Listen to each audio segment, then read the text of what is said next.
तो यार अभी एक क्वेश्चन था जो 4 बार रिपीट करा है, ND2 2015, 16, ND1 2018, ND1 2024 और सेम क्वेश्चन है, बार बार रिपीट कर चुका है। स्क्वायर रूट फंक्शन और मॉडुलस फंक्शन का सवाल है, बेसिकली मिक्सचर है उसका। डोमेन रेंज उसमें पूछा था, तो देखते हैं इसको आगे भी पूछ सकता है। ND1 25 शायद पूछ ले, क्योंकि बढ़िया सवाल है, स्टैंडर्ड सवाल है जो हर किसी को आना ही चाहिए इस तरह का सवाल। तो चलो उसको करते हैं। Which one of the following is correct in respect of fx equal to 1/, ये तुम्हें दे रखा है। देख रहे हो अंदर मॉडुलस x है, square root mod x minus x, ये तुम्हें दे रखा है। gx भी तुम्हें इस तरीके से दे रखा है, x माइनस। अब बोल रहा है कि कुछ स्टेटमेंट दे रखी है कि कौन सा करेक्ट है, तुम्हें बताना है। fx has some domain and gx has no domain. क्या इनके पास डोमेन रेंज, वही डोमेन की बात कर रहा है बेसिकली, रेंज की नहीं। किसके पास डोमेन है, किसके पास नहीं है, दोनों के पास सेम डोमेन है, दोनों के पास कोई डोमेन है ही नहीं, ये पूछ रहा है। क्या करेंगे, तुम्हें पता है स्क्वायर रूट फंक्शन है, तो इसके अंदर वाली चीज बेसिकली की बात कर रहे थे fx की, तो ये वाली चीज 0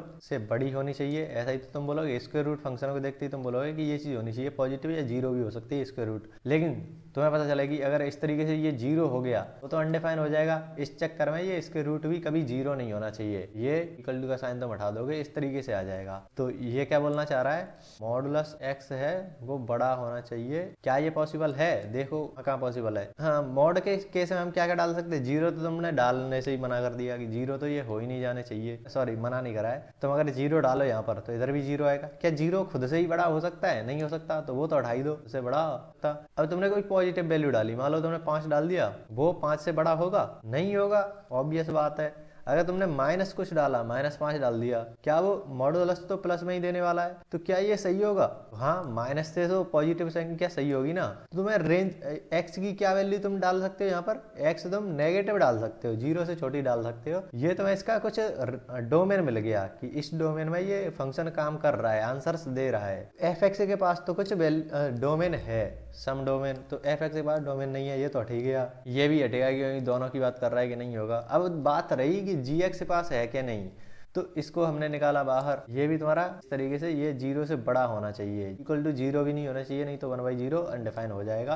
तो यहाँ से तुमने देखा x मॉडुलस 5 से बड़ा होना चाहिए, ये तुम्हारे पास निकल के आ रहा है। तो यहाँ से फिर से तुम देखोगे 0 0 से बड़ा हो सकता है, नहीं हो सकता। तुमने -5 डाला, क्या वो +5 से बड़ा होगा, नहीं होगा। नेगेटिव संख्या पॉजिटिव से कैसे बड़ी हो सकती है। तुमने +5 डाला, 5 से बड़ा होगा, नहीं हो सकता। कोई संख्या खुद से ही बड़ी कैसे हो सकती है। तो तीनों की तीनों वैल्यूज गलत आ गई, कोई डोमेन आ ही नहीं रहा है। gx के पास कोई डोमेन है। देख रहे हो कितना सिंपल सा सवाल था, बस तुम्हें थोड़ी मोड़ी चीजें पता होनी चाहिए। अब देख रहे हो जो 11th वाले होंगे उन्हें तरीका पता चल रहा होगा कि देखो हम कैसे सोच रहे हैं कि सबसे पहले तो स्क्वायर रूट फंक्शन हमने थोड़ी देर पहले करा, वहां पर क्या कर रहे थे कि वो पॉजिटिव होना ही चाहिए। तुम्हें पता है कि इसके अंदर कुछ नेगेटिव जाना नहीं चाहिए, स्क्वायर रूट के अंदर 0 जा सकता है, +5 जा सकता है, वो देखा।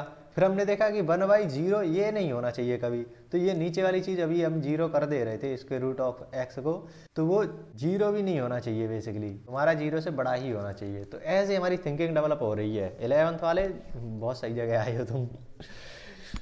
तो तुम्हें कौन सा दिख रहा है, gx के पास कोई डोमेन नहीं है, fx के पास कोई कुछ डोमेन है, सम डोमेन तो है ना उसके पास, नेगेटिव संख्या डाल सकते हो। For f to be a function what is the domain of x, domain of x बताओ। सेम क्वेश्चन रिपीट करेगा ना। देखो ND1 2018 में ये आया था, ND1 24 में ये फिर से रिपीट करा था, तो देख रहे हो पूरी की रिपीट करते हैं। तो अब कैसे करोगे, सिंपल से तुम्हें पता लग गया ना कि ये -x करोगे, फिर ये 0 से बड़ा करोगे, इधर भेजोगे, यहाँ पर तुम नेगेटिव बस डाल सकते हो, वो तुम्हारा पॉजिटिव से बड़ा हो जाएगा, पॉजिटिव बड़ा हो जाएगा। तो x तुम्हारा नेगेटिव हो सकता है, 0 से छोटा हो सकता है बेसिकली। इसे अपर ऑप्शन थोड़ा सा गलत है, -1 तक हो सकता है। इस तरीके से तुम्हारा आंसर हो जाएगा, ये तो इसका मतलब है। आगे देखो डोमेन ऑफ द फंक्शन, ये देखो ND2 15 में रिपीट करा, फिर ND1 18 में रिपीट करा, फिर ND1 24 में रिपीट करा। अब क्या पता ND1 2025 में रिपीट कर जाए, तो कोई वो नहीं है। फिर से वही चीज है, क्या आएगा, नेगेटिव तो डाल दो, वो 0 इंक्लूड नहीं है, 0 तक जाएगा ना, -0.5 ऐसा भी तो हो सकता है, -1 से छोटा और तक जाएगा। बेसिकली तुम इसको ऐसा कर लो, थोड़ा सा ऑप्शन में चेंजेस है, या इसको 0 कर लो, कुछ भी कर लो, ये तुम खुद से कर ले, हो ही गया वो तो। देख रहे हो ND2 2016 फिर से रिपीट करा, कितनी बार, 4 बार रिपीट कर चुका है ये क्वेश्चन। तो इसको तो मैं कट करके यूट्यूब पे जरूर डालूंगा। तो फिर से क्या हो जाएगा, -∞ या माइनस लगा लो। थोड़े थोड़े चेंजेस हैं इन ऑप्शन में, थोड़ी सी गलतियां थी, मैंने देखा था बाद में। तो देख रहे हो एक फिक्स टाइप का सवाल है जो बार बार 4 बार रिपीट कर चुका है। अभी पिछले साल के पेपर तो हाँ पिछले देख रखे हैं, देखते हैं आगे रिपीट करता है कि नहीं। वैसे अब नहीं करेगा, इतना ही था इसकी औकात में।